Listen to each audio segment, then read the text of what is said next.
Bienvenue au podcast de Drôlement Inspirant. Aujourd'hui, nous allons parler de la culpabilité dans nos relations interpersonnelles. Évidemment, ça va être drôle et inspirant. Mon nom est Charles Côté, puis on part le show tout de suite après ceci.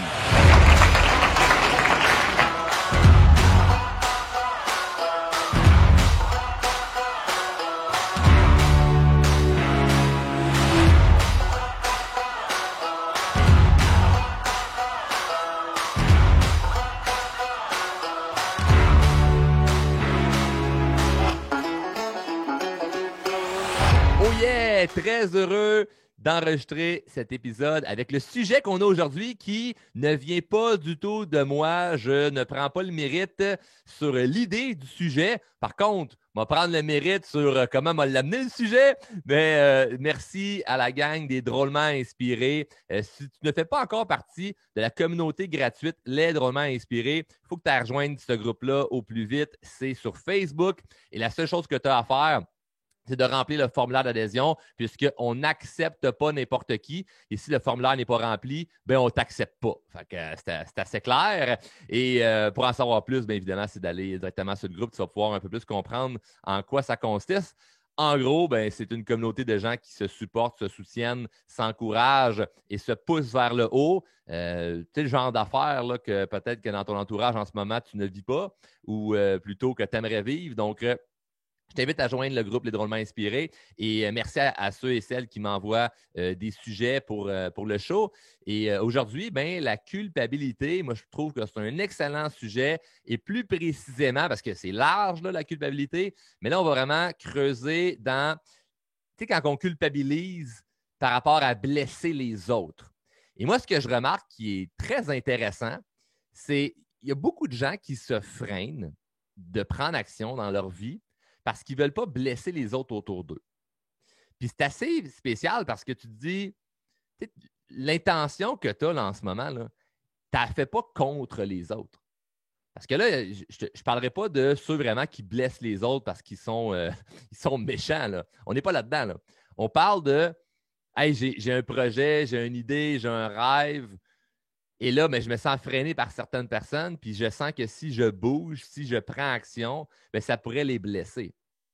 Et le feeling que tu as en dedans, il est normal, il est naturel. Tu n'as pas un problème. Tu n'es pas plus faible mentalement. Tu n'es pas un problème à penser comme ça. Parce que l'humain, naturellement, veut faire partie du groupe. L'humain veut naturellement être approuvé par les autres. Et le fait de ne pas vouloir blesser les autres est noble à prime abord. En partant, il y a quelqu'un qui dit non, mais moi, je veux pas faire de peine aux autres. Il y a où le problème? Il n'y a pas de problème, c'est comme c'est parfait. On n'est pas supposé blesser les autres. Et là, où est-ce que ça devient malsain? C'est quand c'est ton bonheur qui est mis de côté pour juste faire plaisir aux autres. C'est là qu'il y a un méchant problème. Là. C'est ce qu'on va pouvoir parler aujourd'hui. Avant de rentrer dans le vif du sujet, je tiens à rappeler les règlements du show. Vous le savez, le podcast est gratuit. Les 2 règles sont très simples. Si tu viens chercher de la valeur, redonne de la valeur. Donc, ça, ce que ça veut dire, c'est que tu en parles aux gens autour de toi, puis d'ailleurs. C'est complètement fou. J'ai réussi à aller sortir certaines statistiques, certains sondages et une des façons avec laquelle le show Drôlement Inspirant Podcast se fait le plus connaître, c'est par évidemment certains médias sociaux, mais énormément par le bouche à oreille. Donc, je vous remercie énormément puisque c'est fou, là. C'est le plus vieux marketing du monde, là, le bouche à oreille. Là. Et aujourd'hui, oui, en 2021, je réussis à faire connaître le podcast par le bouche à oreille. C'est quand même assez fou. On ne met pas de publicité là-dessus, puis juste le fait que les gens s'en parlent entre eux, c'est très puissant. Donc, merci à tous ceux et celles qui respectent le premier règlement qui est si tu viens chercher la valeur, redonne la valeur. Donc, si tu en parles aux gens autour de toi, puis tu te dis, je pourrais peut-être en faire plus, oui, tu peux en faire plus en le partageant sur les médias sociaux, que ce soit sur Instagram, Facebook, Twitter, TikTok, YouTube, LinkedIn, peu importe. Donc, tu le partages et ça fait en sorte que tu redonnes la valeur vu que tu es venu en chercher. Et le dernier règlement, c'est simple, c'est de mettre en application ce qu'on voit. Donc, s'il y a des choses aujourd'hui, en écoutant le show, tu te dis, ouais, ça pourrait être bon à faire, fais-le.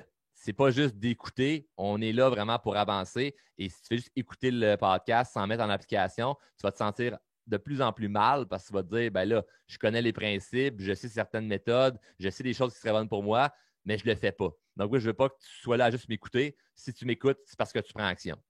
That's it. C'est aussi simple que ça.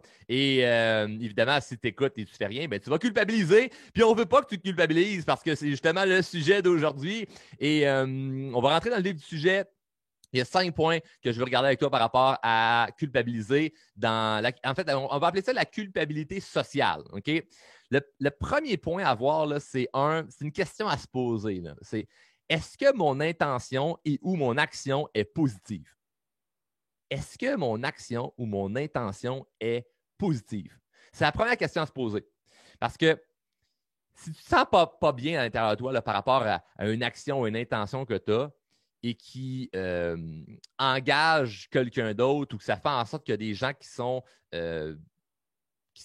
concernés dans ton action, ton intention, il faut que tu te poses la question, est-ce que mon action ou mon intention est positive? Et là, quand je dis positive, ce n'est pas leur réaction à eux. Là. On n'est pas en train de penser à leur réaction s'ils vont être d'accord ou pas d'accord. On n'est pas là encore. OK? On n'est même pas là, là. On est vraiment juste dans ta préparation. Là. Ta préparation, c'est il faut que j'annonce que je veux me divorcer. Je vais dire aux gens autour de moi que je veux retourner aux études, je veux lâcher l'école. Je veux dire aux gens autour de moi que je me lance en affaires. Je veux dire aux gens autour de moi que je lâche ma job. Je veux dire à quelqu'un que je ne veux plus trop passer de temps avec la personne parce que je la trouve négative. Je dois faire quelque chose qui va peut-être déranger quelqu'un. On n'est pas encore dans le ça va-tu déranger ou pas déranger ou la réaction de la personne. On n'est pas là, là. On se pose la question, est-ce que mon intention, mon action est positive? En partant, si ton intention ou ton action est positive, ça va déjà bien. Tu es déjà sur la bonne voie. Et c'est vraiment la première question à se poser. Parce que c'est sûr que si l'intention que tu as est négative, du genre, l'action que je veux poser, c'est une vengeance, c'est pour blesser quelqu'un, ça va faire du mal à l'autre, là, c'est pas la même affaire. Mais quand à la base, c'est juste positif, on peut déjà passer à la prochaine étape. Puis la prochaine étape, c'est très simple. C'est si j'étais certain que l'autre personne allait bien réagir, qu'est-ce que je ferais? Je me sens freiné en ce moment. Là. Je me sens bloqué. Là. J'hésite à prendre action parce qu'il y a quelqu'un dans ma tête là, qui fait en sorte que je me dis oh mon Dieu, là, elle ou il ne réagira pas super bien. Là. Puis là, je me pose des questions. Puis là, je procrastine. Puis je réfléchis là-dessus. Puis là, je fais du sang de cochon. Je me sens pas bien à cause que je me dis la personne va mal réagir. Mettons que la personne réagirait bien. Qu'est-ce que tu ferais?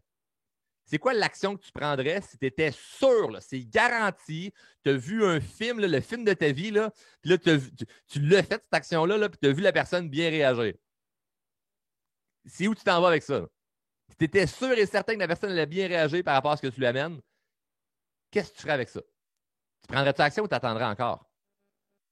Puis moi, j'adore me poser cette question-là parce que ça l'amène à la troisième question qui est, ça t'es-tu déjà arrivé d'annoncer quelque chose à quelqu'un ou d'aborder un sujet à quelqu'un et la personne a complètement une réaction contraire à ce que tu t'étais imaginé. La personne réagit complètement différent à ce que tu t'étais imaginé. Positif, négatif. Tu annonces une bonne nouvelle, finalement, la personne n'est pas tant contente pour toi. Là, tu fais, là, c'est bien poche. C'est une bonne nouvelle que je t'annonce. Pourquoi tu me poses des questions, tu essaies de me piéger ou tu partages pas mon bonheur. Puis on est déçu. Comme d'autres fois, tu annonces quelque chose de négatif, la personne réagit bien. Tu fais ah, Colin, c'est soulageant, j'étais sûr que tu allais le fâcher après moi, mais finalement, tu le prends bien puis je me sens bien. Ça t'est sûrement déjà arrivé de dire quelque chose à quelqu'un et la personne ne réagit pas de la façon que tu t'étais imaginé. C'est simple. On ne contrôle pas les gens. Puis là, je sais que je ne t'apprends rien. Mais il y a un méga lâcher-prise à faire là-dessus, puisque si on continue à s'acharner à essayer de planifier le scénario parfait dans notre tête, on perd du temps en sacrament. Voici pourquoi. Quand tu annonces quelque chose à quelqu'un, la réaction de la personne peut dépendre de beaucoup de facteurs. Juste en partant, là, mais là que Tu arrives, toi, tu t'es préparé. Tu as la bonne approche, tu as tous les bons mots dans ta tête que tu allais dire. Puis tu arrives au moment. Là. Donne l'exemple. Tu en vas annoncer là, à ton patron là, que tu lâches ta job. Tu as tellement peur de sa réaction. Là. Puis là, tu t'es préparé, puis préparé. Ça fait 6 mois que tu y réfléchis. Puis là, enfin, tu auras en action. Tu rentres dans son bureau, puis lui, il n'a pas dormi de la nuit. Il est fatigué, il est brûlé. Il n'est pas de bonne humeur cette journée-là. Ça ne se passera pas bien. Même si tout est parfait de ton côté.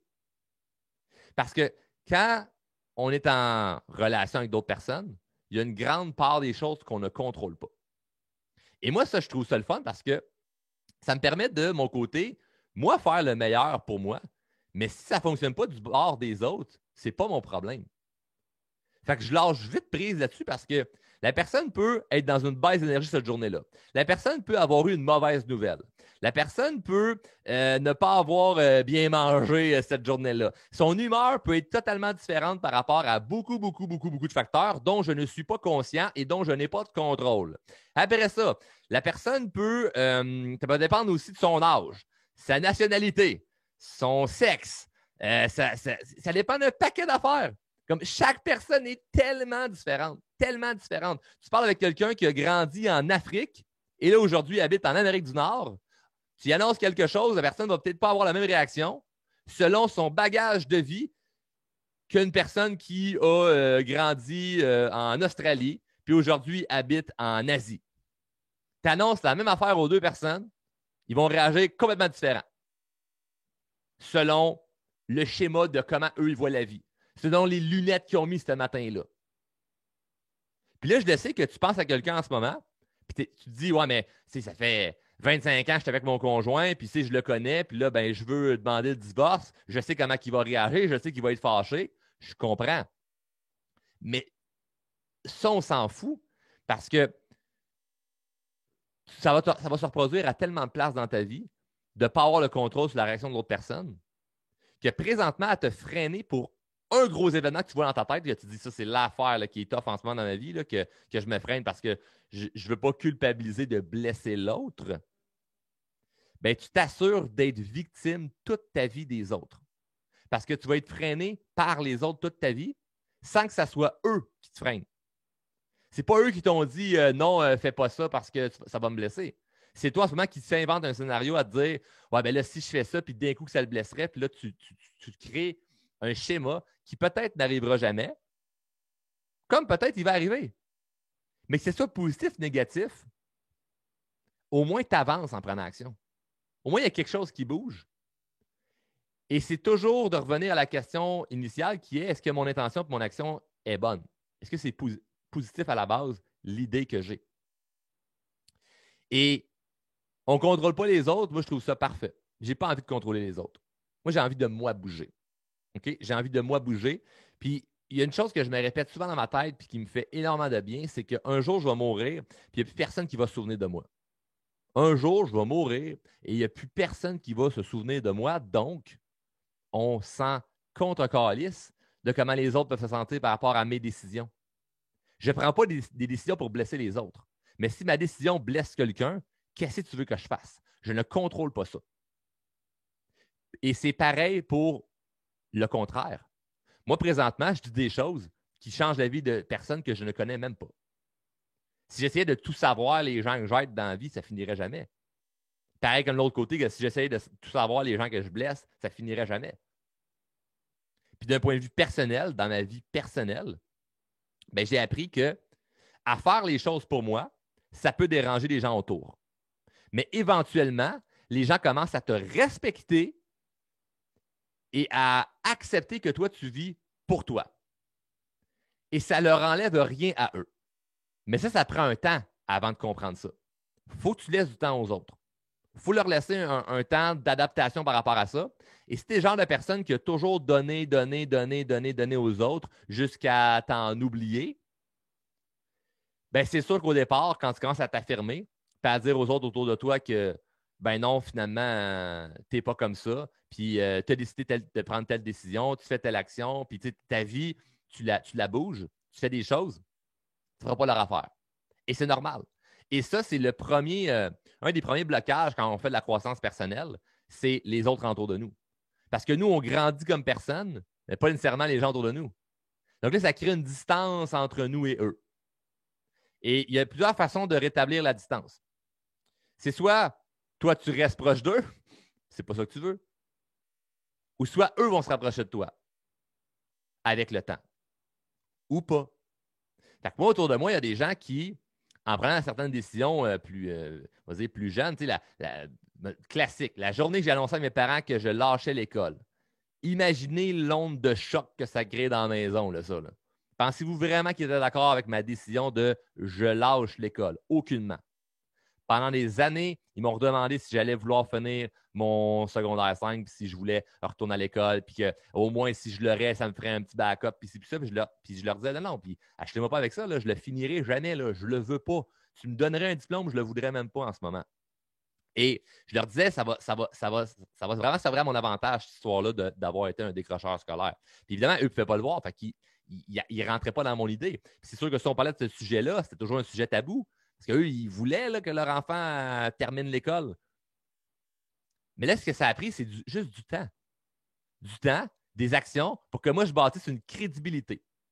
Parce que si je dis, je fais ça, eux ne sont pas d'accord, et je ne fais pas grand-chose de ma vie, ben, ils ont raison dans leur argumentation. Et moi, mon argumentation, je ne peux pas la gagner avec des mots. Je dois la gagner avec des résultats. Donc aujourd'hui, quand on parle de moi dans un article de journal ou à la télé ou à la radio, c'est une des premières choses qu'on dit. Hey, Charles, c'est un gars qui n'a pas fini son secondaire 5. C'est un excellent marketing. Parce que les gens se disent, ben là, il n'a pas été à l'école, puis il réussit bien sa vie. Waouh, c'est inspirant. Puis là, les gens commencent à s'intéresser à ce que je fais. Puis s'ils s'intéressent à ce que je fais, ben, ça peut faire grossir mon entreprise. Fait que c'est payant en ce moment de ne pas avoir mon diplôme. Puis là, ben, aujourd'hui, mes parents s'en rendent compte, puis ils sont fiers de tout, puis ils se disent, ouais, il est wise. Il a bien joué son jeu, il a bien orchestré son affaire. Mais évidemment, je n'avais pas planifié ça il y a 10 ans quand j'avais pris ma décision. Là. C'est avec le temps que ça s'est bâti. Mais imagines-tu, là, ça a peut-être pris 7 ans, 8 ans avant que mes parents me disent, ouais, on s'entend qu'en ce moment, finalement, ton diplôme, Charles, on s'en calisse. On est fiers de toi. Mais ça va avoir pris du temps. Il faut donner du temps aux autres. Tu ne peux pas t'attendre à ce que les gens respectent automatiquement tes choix quand tu viens d'avoir l'idée et que tu commences à le faire. Il y a plein de choses que tu vas décider de faire, puis des changements que tu vas vouloir apporter dans ta vie. Et si tu te freines par rapport aux autres autour de toi, tu vas en être prisonnier toute ta vie. Parce que ce n'est pas le rôle des autres de t'accompagner dans ta transformation ou ton changement. Ce n'est pas le rôle des autres d'être d'accord à tout prix avec toi. Tout le monde doit vivre sa vie selon ce qui lui vibre à l'intérieur et les gens vont finir par s'adapter à ça. Fait que moi, si j'ai un de mes amis qui me dit je déménage dans un autre pays, ça fait-tu mon affaire, tu penses? Non, c'est pas mon affaire du tout. Sur le coup, peut-être que je vais essayer de le convaincre de rester ici, ou ben, peut-être pas, là, je ne suis pas dans ce genre-là, là, mais c'est ça, c'est pas mon affaire. Tu sais, je vais être content de la personne, mais je vais dire, crime, j'aurais mieux aimé que tu restes ici parce qu'on va plus avoir de chances de se côtoyer en étant proche. Mais bon, si c'est pour te rendre heureux, d'accord. Fait que, tu sais, je suis pas d'accord avec la personne, mais je respecte son opinion. Mais peut-être bien que finalement, je ne sais pas, moi, dans 5 ans, mais je vais avoir une opportunité d'aller dans le pays où il a déménagé, puis que ça va donner que lui, il a acheté des terrains là-bas, puis on va se bâtir un chalet sur le bord de l'eau ou peu importe. Puis là, ben, c'est rendu une des places que je voyage dans le monde, puis j'adore aller là-bas, puis ça ne serait jamais arrivé si lui ne serait pas allé là-bas. Fait que ça va avoir fait du sens à quelque part dans ma vie. Mais je ne peux pas l'écrire là, en maintenant, tout de suite, puis essayer de deviner pourquoi ça fait du sens. Sur le coup, quand il me dit « je m'en vais, je change de pays », ça me fait de la peine, puis je ne vois pas le positif là-dedans. C'est normal de ne pas voir le positif maintenant. Mais sur le long de notre vie, ça va venir faire du sens. À une condition, rester positif. Si on est tout le temps en mode « ah, c'est négatif, c'est négatif, c'est négatif, c'est négatif », ben, tu n'en verras pas de positif. Là. Tu vas être une victime de la vie toute ta vie. Et l'une des pires choses que je vois, c'est des gens qui se freinent pour les autres et qui s'auto-culpabilisent en se disant « ah, j'ai peur de les blesser ». Tu vas blesser des gens dans ta vie. Là. Il n'y a personne sur Terre qui ne blesse personne. Même les personnes avec les meilleures intentions. Gandhi puis Nelson Mandela, penses-tu vraiment qu'ils avaient comme intention de blesser des gens? Personne. Il ne voulait pas blesser personne. Il voulait la paix. La paix dans le monde. L'égalité. Il voulait que ça soit juste. Les gars ont fait de la prison pour ça, là. Ces boys-là, là, ils ont fait de la prison pour des bonnes intentions. Au final, ils ont changé quelque chose dans le monde. Ça, c'est très, très noble et très remarquable. Mais ils ont blessé des gens en cours de route. Ils ont créé des disputes. Ils ont créé des chicanes. Fait que peu importe ce que tu veux faire, c'est sûr que tu vas blesser des gens. Fait que enlève-toi l'idée d'essayer de ne pas blesser les gens. Fait que tu ne fais pas exprès. Tu fais le mieux que tu peux pour ne pas les blesser, mais tu ne tasses pas ta direction ou ta trajectoire. Tu ne modifies pas ta trajectoire pour éviter de blesser quelqu'un. Fait que moi, si par exemple, je vais prendre une action, puis cette action-là demande que je dois congédier quelqu'un dans mon entreprise, je ne me sens pas bien avec cette idée-là. Là. C'est sûr qu'en dedans de moi, je fais si j'aime la personne, puis je me sens pas bien, puis ci, puis ça. Mais je sais que c'est positif parce que c'est pour le bien de mon entreprise, c'est pour mon bien personnel, c'est pour l'avancement de ci, ça va aider des gens. OK, c'est une bonne intention. Ben, ciao, bye, ciao, il faut que je chasse une personne. Puis, ben oui, elle va être malheureuse pendant un instant. Puis, la vie va faire que si cette personne-là voit ça comme un cadeau de la vie, ben, ça va servir à son avantage éventuellement. Puis, moi aussi, ça va être à mon avantage. C'est tout. That's it. Fini. Fin d'histoire. Mais au moment où je prends la décision, moi, ça me fait de la peine et l'autre personne est blessée aussi. Fait que c'est normal. Toute notre vie, on va avoir à blesser des gens. Mais on ne le fait pas de façon à vouloir faire de la peine aux autres. On le fait de façon à je dois vivre ma vie. Je n'ai pas le choix de prendre cette action-là si je veux avancer. Et si tu te freines parce que tu veux éviter de faire de la peine aux autres, tu ne feras rien de bon. Tu n'accompliras rien. Il n'y a rien que tu vas faire de grand. Et présentement, pendant que je parlais, il y a des gens qui te viennent en tête. Puis que tu le sais que tu te freines pour certaines choses à cause de cette personne-là. Il faut que tu règles ça rapidement. Là. Tu dois régler ça rapidement parce qu'une des pires choses qu'on voit, puis on le voit évidemment dans nos formations parce que dans plusieurs de nos programmes, on parle énormément de confiance sociale. Donc, c'est-à-dire on mixe la confiance en soi et la communication. Puis souvent, ce qu'on voit, c'est des gens qui se freinent à cause d'autres personnes. Puis on les accompagne là-dedans, puis on les coach par rapport à ça. Et une fois qu'ils se sont libérés de chicanes ou qui se sont libérés de discussions pas faciles ou qui ont ramené leur relation avec des gens autour d'eux plus le fun ou qui ont tout court quitté des relations, c'est une grande libération. Puis là, il n'y a plus de boulets qui retiennent puis ils avancent vraiment rapidement. Mais c'est un processus. Il faut se donner la chance de se faire accompagner pour ça. Mais il y a sûrement des choses en ce moment que tu peux régler là, maintenant, puis il faut que tu le fasses. Il ne faut pas que tu te freines pour les autres. Si tu te freines pour les autres, ça va être très difficile pour toi toute ta vie parce qu'il va y avoir des gens dans ta vie toute ta vie, puis tu vas t'attacher à des personnes, puis c'est tout à fait correct, mais ce n'est pas parce que tu es attaché à quelqu'un que tu dois tout faire pour juste rendre l'autre personne heureuse. C'est toi qui dois être heureux. Puis si tes actions rendent les autres heureux autour de toi, tant mieux. Si tes actions rendent les autres fâchés, déçus ou malheureux autour de toi, tant pis. À condition que ton idée de départ était une bonne intention. À condition que ton intention de départ est positive. Donc, si ton intention est positive, c'est parfait. Après ça, tu poses la question en disant si j'étais sûr que la personne allait bien réagir face à mon action, est-ce que je prendrais action? Oui. Donc, fais-le. Tu ne sais pas si elle peut bien réagir ou mieux réagir que tu le penses. Si tu as déjà vécu une situation où tu as annoncé quelque chose à quelqu'un, la personne n'a pas réagi comme tu pensais, ça vient clarifier le fait que tu ne contrôles pas les autres. Puis on ne veut pas contrôler les autres. Lâcher prise sur le fait que les autres, on peut les contrôler. On ne les contrôle pas. On peut influencer, on peut manipuler, on peut essayer une coupe d'affaires alentour du comportement humain par rapport à ça pour améliorer certaines choses pour les autres ou aux dépens des autres, mais là, ce n'est pas le sujet. On ne veut pas contrôler de A à Z. Hey, je veux que la personne réagisse bien. Puis au final, si elle réagit bien, c'est quoi que ça fait pour toi? Un feeling, un sentiment. Ah, c'est moins pire comment je me sens.